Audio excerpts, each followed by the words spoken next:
Hey everyone, it's Carol here from Pure Hot Yoga St. Louis, and in today's posture breakdown we're going to talk about half moon, just the beginning right and left side bends.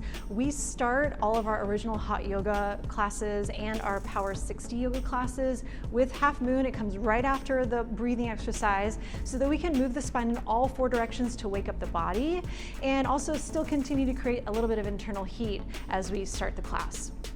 So how do we do it? Start with feet together, toes and heels touching. Arms over the head sideways. You interlace your fingers, release your index fingers and cross your thumbs, keeping that nice tight grip. Now you push your hips forward, upper body leans back, and keep the weight onto your heels. You make sure the knees and elbows stay locked throughout the posture.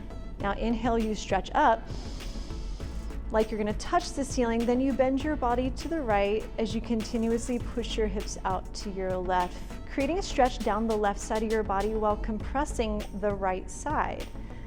The correction is left hip a little bit forward, right shoulder scoops forward so that you can really maintain that side bend without a twist. And as you lengthen and reach more on the inhale, then you can start to come down a little bit deeper at the end, pushing the hips to the left. Feel that nice stretch down the left side. Inhale to come up. Same thing other side, setting it up, hips forward, upper body back. The weight is onto your heels and you inhale to stretch up. Moving the upper body to the left as you continuously push your hips out to your right. Now you don't have to come far down in order to feel the stretch down the right side of the body. If you really lengthen and reach, you will feel the stretch you're creating down the right side of the body. Again, the weight stays back onto your heels, keep chin up off your chest. On this side, it's right hip a little bit forward, left shoulder forward, keeping everything in line from the side. And again, on the end, you inhale and lengthen, reach more. Exhale, push the hips to the right, come down a little bit deeper. And inhale to come up. Let's take a look at it from the side. So again, feet are together. Inhale, arms over the head. And sometimes it is difficult to get the arms back with your ears. So maybe your arms are a little bit more forward and you start to work those arms back as you gain more flexibility. Make sure that you don't crane the head forward in order to pull those arms back with your ears. Instead, keep that neutral neck. The arms will come back with your ears. Again, the weight is onto your heels. Inhale, you stretch up.